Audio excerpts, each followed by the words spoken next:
was one of your favorite games as a kid. Frederick's Pastries in Amherst might make you feel like a kid again this holiday season. Yeah, sure does. Their kitchens and bakers are working overtime cooking up gingerbread to be assembled into sugary sweet homes, sleighs, cookies, you name it, a whole lot more. But creating gingerbread houses, it's a lot harder than it looks. So tonight we get some tips from the experts and see how some adorable little bakers in training did when they tried to create their own Candylands.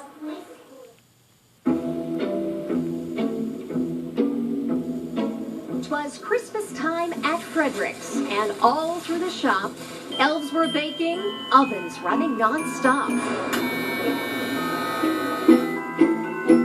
This is our favorite season. Even though it is the most tiresome of the year, we do an unbelievable amount of different types of work that we don't get to do throughout the year, one being gingerbread. Cookies and classes, houses and sleighs, the sweet smell of gingerbread lingers for days. It's a great medium to use because it can harden, you can package it, you can pair it with some buttercream so then it becomes a dipping kind of scenario, which is really cool too. So there's a lot of options that you can do. Welcoming visitors, a village stands tall. A competition between staff for the best one of all.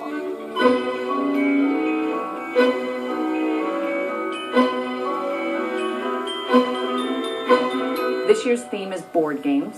So it was a little bit more challenging, I think, than a regular year when we would do something like Santa Claus is Coming to Town or something like that, because it was a very specific style that they had to do.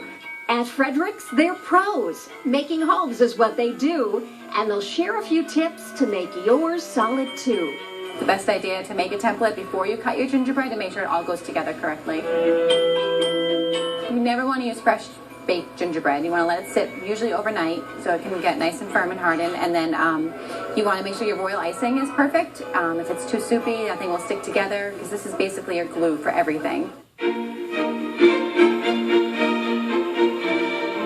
And they're happy to help if you make one yourself. Their classes will turn you into a gingerbread elf.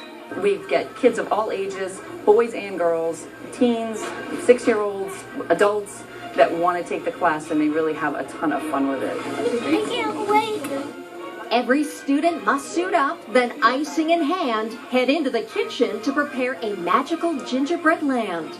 The cool part about the classes is that we make the house, we bake it, and we put it together, so it's standing. So the only thing they're doing is the fun part. In cake decorating, in gingerbread house, the fun part is decorating. The baking of it is not that much fun. The cleaning is not that much fun. So they come here and they get the house, it's already standing, they get all the colors, they get all the candy, and they get as much or as little guidance as they want from us. Eyes wide with delight, house blueprints are drawn. The biggest conundrum, how to fit it all on.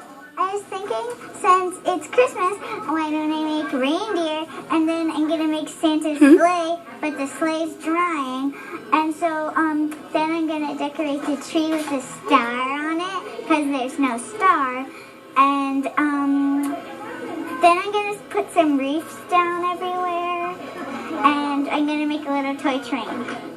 The best part is, everything is edible, there's nothing in the house that isn't, and it's a complete same size house that we sell, and when it's completely done, they've done it 100% themselves.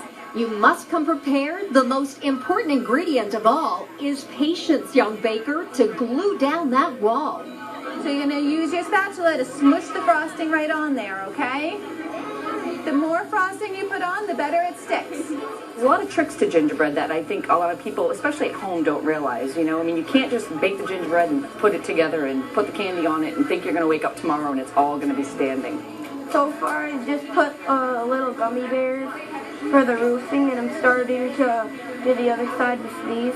The hardest thing, I think, is making these stay in the frosting.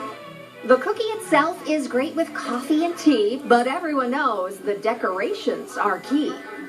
You absolutely need your candy canes, ribbon candy, peppermint swirls, gumdrops, spice drops, M&Ms, your basic old-fashioned candy, whatever you like. I'm gonna decorate it with more lights, then gummy bears on the top. So look everywhere, don't just in the candy aisle, look in the cereal aisle. Some people do, you can do your trees and fresh herbs can be added in as well. Yeah, be creative. That's really the only, there's no rules in gingerbread land. That's what Fred always says. Also a must, snacking all through the way. Fingers and icing, some sweets off the tray. Eating the frosting, it's been good. But everything else has been fun too. Now the age-old question, to keep or to eat. What would Santa do with such a beautiful treat? You have to eat the house, although it lasts forever if you keep it in a cool place. My grandmother had one on top of her fridge for 25 years. I'm going to take a picture and then I'm going to gobble it up. Sugar heaped on the roofs, kids pack their homes out of sight. Merry Christmas to all, and to all a good night.